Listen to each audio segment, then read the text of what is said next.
एक बार फिर से स्वागत है आप सभी का अपने यूट्यूब चैनल अचीवर क्लासेज बेचा में। तो जी हाँ, देखेंगे अब हम इसमें 25 साइंस का क्वेश्चन, ठीक है ना। साइंस का 25 क्वेश्चन देखने वाले हैं, आराम से देखेंगे। आप लोगों को इसमें से आधा से अधिक पता होगा। उम्मीद करते हैं कि आप सभी को जो है सो इसमें से सारी डिटेल जानकारी यानी कि आपको पता होगी, ठीक है ना। तो साइंस का 25 क्वेश्चन आज के लिए देखेंगे हम, ठीक है। तो चलिए देखते हैं साइंस का क्वेश्चन हम लोग, ठीक है। पहला क्वेश्चन आपके सामने ये रहा कि दूध किसका अच्छा स्रोत नहीं है। भर दिन का रटा हुआ क्वेश्चन है आपको कि दूध में विटामिन सी नहीं पाया जाता है। क्या नहीं पाया जाता है? Vitamin C. दूध में क्या नहीं पाया जाता है? Vitamin C. दूध में क्या नहीं पाया जाता है? विटामिन सी, ठीक है ना। तो ये आपका कहा कि दूध जो है किसका अच्छा स्रोत है, तो विटामिन सी का स्रोत नहीं है। मतलब दूध में क्या नहीं पाया जाता है? कैल्शियम होता है, प्रोटीन होता है, कार्बोहाइड्रेट होता है, सब कुछ होता है, विटामिन सी नहीं होता है, ठीक है। उसके बाद कहता है पुलिस द्वारा नशे में गाड़ी चलाने वाले की सांस की जांच के लिए फिल्टर पेपर पर क्या रहता है? ये लीजिए, ये झकास क्वेश्चन। इस पर जो है ना पोटेशियम डाइक्रोमेट और सल्फ्यूरिक अम्ल रहता है। क्या रहता है? पोटेशियम डाइक्रोमेट और सल्फ्यूरिक अम्ल रहता है। उससे जांच पता चल जाता है कि चुट्टा जो है दारू पिए हुआ है कि नहीं पिए हुआ है। बात समझ में आ रहा है ना, ठीक है ना। तो पुलिस द्वारा जो गाड़ी चलाने वाले व्यक्ति रहते हैं उसमें क्या रहता है? पोटेशियम डाइक्रोमेट और सल्फ्यूरिक अम्ल रहता है। क्या रहता है? पोटेशियम डाइक्रोमेट और सल्फ्यूरिक अम्ल। चलिए अगले सवाल की ओर चलेंगे। अबे यार, अगला सवाल ये है, तीसरा नंबर सवाल देखिए कि ग्लूकोज को एथिल अल्कोहल में किस एंजाइम द्वारा बदला जाता है। ग्लूकोज को एथिल अल्कोहल में किस एंजाइम द्वारा बदला जाता है, ठीक है ना। अब इसमें एंजाइम में है माल्टेज, इन्वर्टेज, जाइमेज और डाइएस्टेज। कौन सा एंजाइम बदलने का काम करता है? तो एथिल अल्कोहल में किस एंजाइम द्वारा ग्लूकोज को, तो जाइमेज। क्या बदलेगा?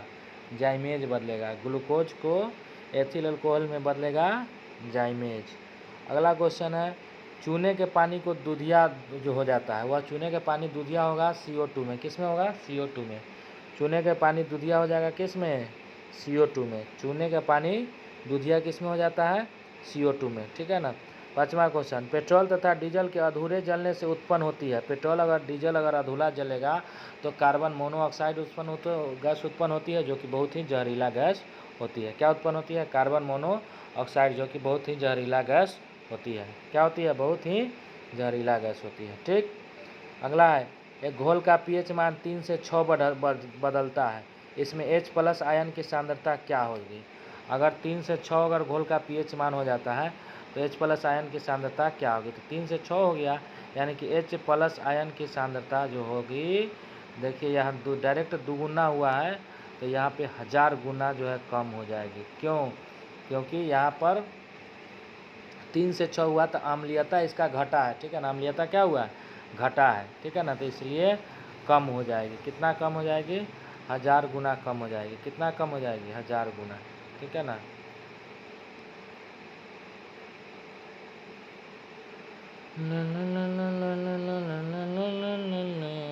हजार गुना कम हो जाएगा, ठीक है। अगला क्वेश्चन आपके सामने, ठीक है। अगला 7वां नंबर क्वेश्चन को हम देखते हैं, ठीक है।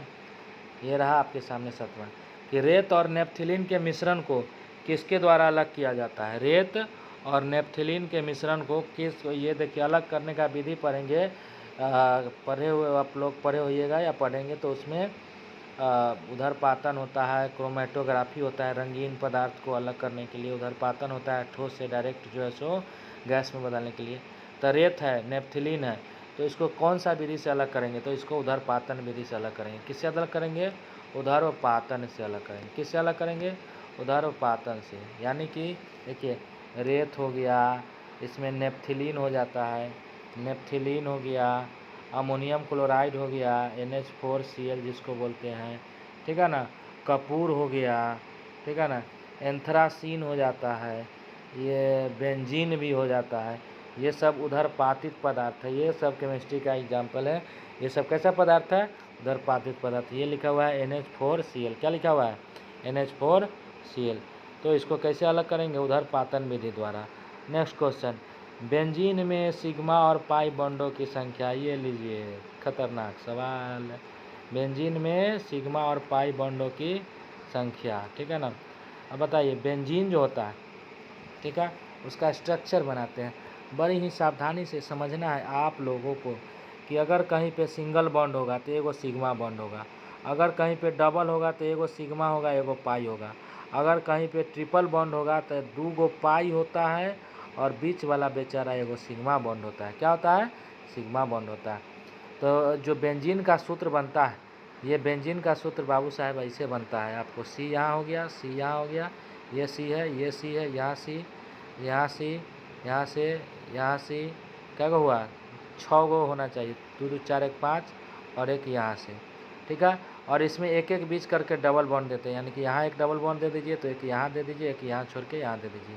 अब बताइए डबल बॉन्ड जहाँ होगा वहाँ एगो पाई एगो सिग्मा होगा, इस सब में एच लगेगा, सब पर एक उनको एच लगा दीजिए, ये बेंजीन का सूत्र हो जाता है। इस सब पर एगो एच बेचारे को बैठा दीजिए, बैठा दीजिए, एच बैठा दिए। अब इसमें गिन लीजिए, यहाँ जहाँ जहाँ डबल बॉन्ड है यहाँ डबल बॉन्ड है तो एगो पाई यहाँ होगा, यहाँ डबल बॉन्ड है तो एगो पाई यहाँ होगा, और यहाँ डबल बॉन्ड है तो एगो पाई यहाँ होगा। और इस प्रकार से पाई बॉन्डों की संख्या कै गो होगा? 3 गो होगा। पाई कै गो होगा? 3 गो होगा। बात समझ में आ रहा है? पाई बॉन्ड की संख्या 3 गो और सिग्मा की संख्या कै गो होगा? तो पाई 3 गो, देखिए तो पाई यहाँ 3 गो है और सिग्मा एगो एगो वाला तो 1 2 3 4 5 6 तो इसी में हो गया, और 6 गो 6 कार्बन पर, यानी कि 12 गो। इसको रट के ही रखना है कि बेंजीन में पाई बॉन्ड की संख्या 3 होती है और सिग्मा बॉन्ड की संख्या 12 होती है। समझ में आ रहा है? अच्छा बात। नेक्स्ट क्वेश्चन, अगला सवाल ये है कि यूरिया में उपस्थित होने वाला तत्व क्या क्या है? बाबू साहेब यूरिया का सूत्र बताइएगा तो जी बताएंगे ना, NH4 NH2 और CO NH2, ये तो होता है। तो बाबू साहब क्या क्या पाया जाता है? तो जी कार्बन भी होता है, नाइट्रोजन भी होता है, हाइड्रोजनमो होता है, ऑक्सीजनमो होता है, सब के सब होता है कि नहीं होता है? तो बउआ रे ये आंसर होते कि ना होते? बिल्कुल होते, ठीक है। नून रोटी खाएंगे यही में, ठीक है। चलिए अगला सवाल के बाद देखें। निम्नलिखित में से कौन सा ऊष्मा का सबसे अधिक कुचालक है? कुचालक का मतलब जिससे धारा का प्रवाह नहीं होता है, कुचालक का मतलब जिससे धारा का प्रवाह नहीं होता है। तो ऊष्मा का सबसे अधिक कुचालक कौन होता है? पारा। बाबू साहेब एकमात्र धातु जो कि द्रव अवस्था में पाया जाता है इसको कहते हैं हम पारा। क्या कहते हैं? पारा। क्या कहते हैं? पारा। क्या कहते हैं? पारा, पारा, पारा, ठीक है ना। तो सबसे अधिक कुचालक है और पारा जो है द्रव अवस्था में पाया जाता है। और क्वेश्चन अगर पूछेगा एकमात्र धातु जो द्रव अवस्था में पाया जाता है, एकमात्र धातु जो द्रव अवस्था में पाया जाता है तो कहेंगे पारा।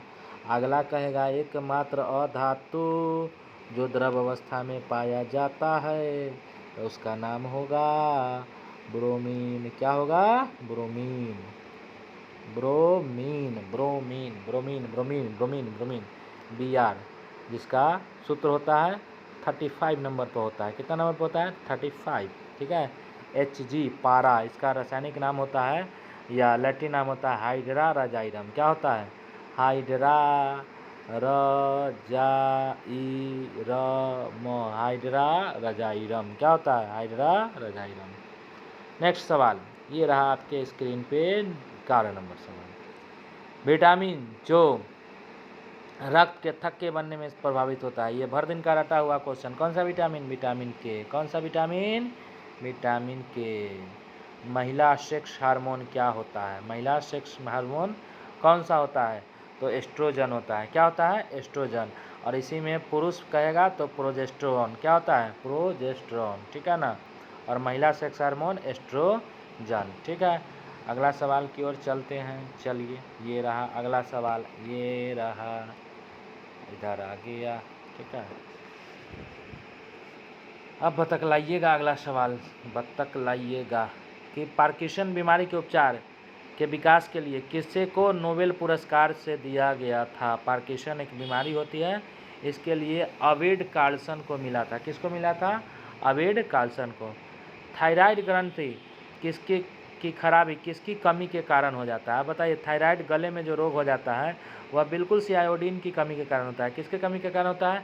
आयोडीन की कमी से कारण। गलशोध नहीं कहते हैं, गलसुआ थायराइड ग्रंथि में, इसमें लार ग्रंथि को प्रभावित करता है, जो कि पैरोटीड लार ग्रंथि होता है। कौन सी लार ग्रंथि होता है?